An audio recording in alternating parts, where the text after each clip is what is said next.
आप देख रहे हैं डोला मालेगांव न्यूज़। चैनल को लाइक करें, सब्सक्राइब करें, वीडियो को ज़्यादा से ज़्यादा शेअर करें।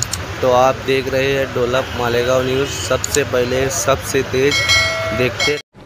किरीट सोमय्या हे भाजपचे नेते येऊन गेले आणि त्यांनी असा त्यांच्या सांगण्यावरून महाराष्ट्र शासनाने मुख्यमंत्र्यांनी मालेगाव येथे SITच्या माध्यमातून त्या ठिकाणी चौकशी सुरू केलेली आहे। त्यांचं असं म्हणणं आहे की मालेगावमध्ये बांगलादेशी आणि रोहिंगा यांचं प्रमाण त्या ठिकाणी आहे आणि हे जे प्रमाण मालेगावमध्ये आहे त्यांची चौकशी करण्यासाठी ही SIT गठीत करण्यात आलेली आहे। साधारणतः 1.5 ते 2 महिने झाले, परंतु या चौकशीमध्ये एक देखील बांगलादेशी प्रवासी किंवा रोहिंग्या हा आढळून आलेला नाही आहे।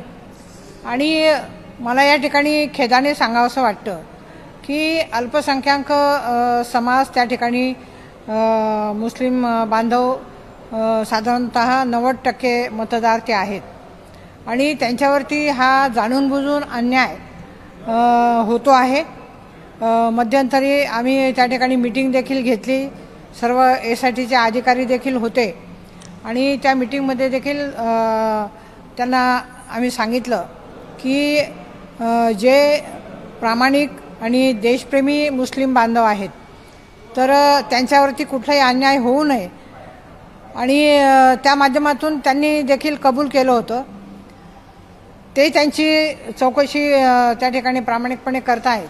पण तुम्हाला एकच सांगावंसं वाटतं की अशा पद्धतीने एखाद्या समाजाला टार्गेट करून हे भाजपचं जे काही हे षडयंत्र आहे हे तातडीने थांबलं पाहिजे आणि साधारणतः त्यांचे कागदपत्र जे काही तपासले जात आहे त्याच्यात जातीचे दाखले असतील, त्याचप्रमाणे काही आधार कार्ड असतील, त्याचप्रमाणे जन्माचे दाखले असतील, तर त्याच्यामध्ये कुठे स्पेलिंग मिस्टेक असू शकते, तर त्याचा अर्थ असा होत नाही की ते बांगलादेशी आहेत। आणि महाराष्ट्र शासनाने संपूर्णपणे जातीचे दाखले, त्याचप्रमाणे जन्माचे प्रमाणपत्र, जातीचं प्रमाणपत्र आणि आधार कार्ड हे देणं बंद केलेलं आहे।